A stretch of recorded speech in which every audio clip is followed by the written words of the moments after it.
Hi there! Welcome back to the Books for Us, and let me start off by raving a bit about a book that I just finished, which is In Memoriam by Alice Winn. I chose to read this book because we are close to the 11th of November, which is Armistice Day here, and I wanted to read a book that had something to do with World War One, and I definitely chose a really good book to read about that. First off, let me tell you what it is about. It is about two schoolboys named Gaunt and Elwood. And as I said, they went to school together, and we get some information about them growing up there together and about the feelings that they have for each other, but they don't know that they have for each other.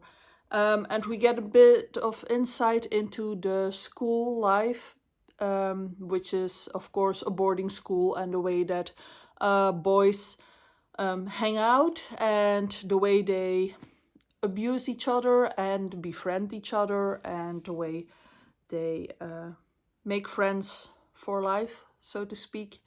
And then we get introduced a bit more to World War One, and all these boys, they want to go to World War One because they are very much romanticizing it. They see it as fighting for their country, and they have to go. And it is only honorable to go and fight in this war. But they have this image of the war being with banners and with horses and everything they have been reading about in their books and these poems and their Greek literature. And it has given them this marvelous image of what war is. And then Gaunt is the first one to go, not particularly of his own volition, but because he and his family grew up in Germany. And now, because of the war, some of his family members are accused of being German spies because they still have a German accent and because they grew up there. And to help his family to prove that they aren't spies, he joins the army prematurely because he needs to be 19 to enlist, but he is actually 18 and he lies about his age to go. And he does this to protect his mother, father, and sister from the scrutiny of the British people. And then his friend Elwood feels bad about this, but the novel shifts from prose to an epistolary novel because we get the letters between Elwood and Gaunt and other people as well. And in between these letters, we also get flashbacks to their time at school and how they grew towards each other. And the school is close to the city, and in the city, the girls are starting to hand white feathers to boys that aren't at a war, that are still there in the city, as a sign of them being cowards because they aren't fighting. And more of these boys start to enlist prematurely, and Elwood also goes to war. And Gaunt is very worried about this, of course, but mostly so because Elwood is one of these boys that is romanticizing everything. He is frequently quoting poetry, especially Tennyson.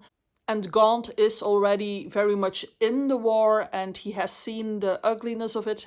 The ugliness has been described to us very intensely as well, and he would prefer Elwood to stay pure. And then so much more happens between these two, but I cannot tell you everything because you really just need to read this book because it's so great.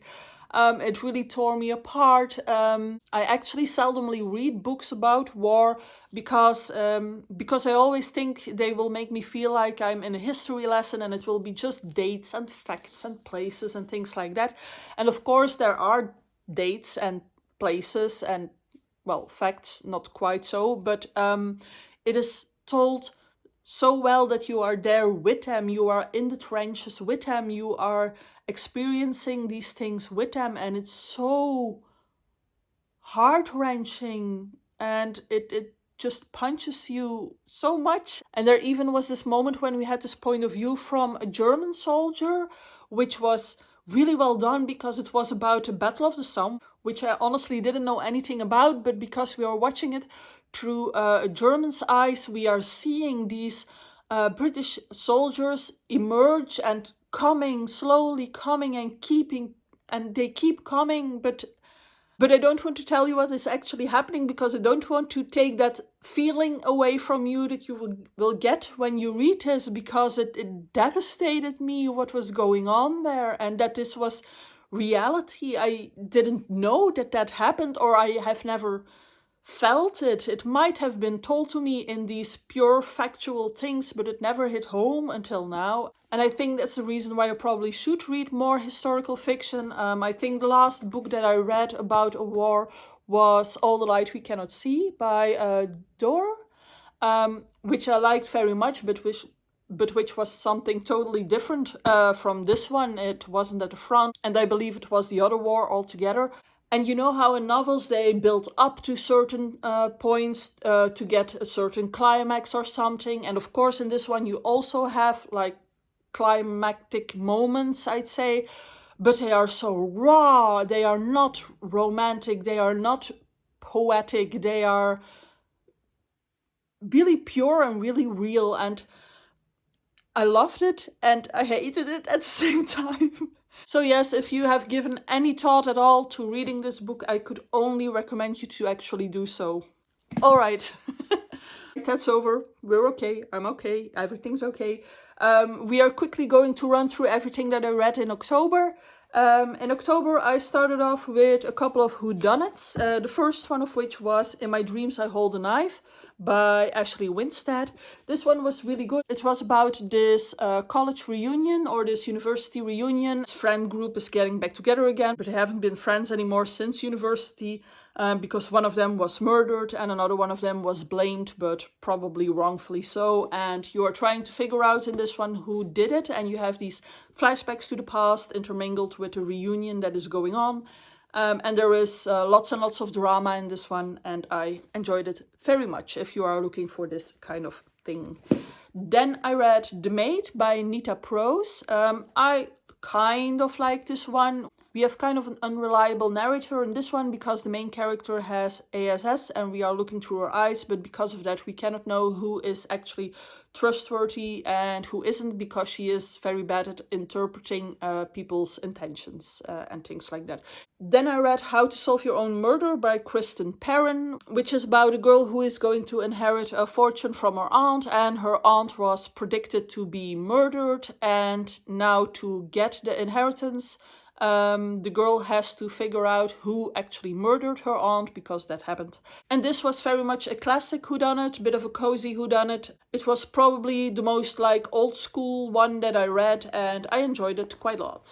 Then I read The 7.5 Deaths of Evelyn Hardcastle by Stuart Turton. This one is also sort of a whodunit, but it's very different. It is about someone who wakes up in a different body or in a different person every morning, and he has 8 persons to go through before he has to solve the murder of Evelyn Hardcastle. And only if he can do that, he can leave this perpetual loop of 8 days that will start over, wiping his memory again if he fails to solve the murder. It was something completely different. If you are into this kind of thing, then I think you would really enjoy it. It is also set in this manner. It's a bit more dark. And I am really glad that I read this. Then for another video, I read some short stories for Halloween, the first one of which was Graveyard Shift by ML Rio. I didn't particularly like this one. It's about a couple of people, 5 people, who always meet at this cemetery because they work in a college and they all smoke, but they have to be removed from the college buildings. So they meet in this abandoned graveyard, and then one night there is a hole in the ground, and none of them knows why the hole is there. And then together they try and figure out what is going on, and they are working together towards this. But I thought this had a lot of potential, but it was just too short and it wasn't giving you enough to make it actually interesting. Then I read The Girl in the Locked Room by Mary Downing Hahn. This is a children's story, well, middle grade story, about a girl who is locked in a room.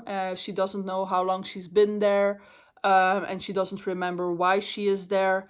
And then this other girl moves in close by because her father is going to renovate this old house. And then that girl notices someone moving in the upstairs windows, and she discovers that there is a ghost, and then she tries to figure out how she can help her.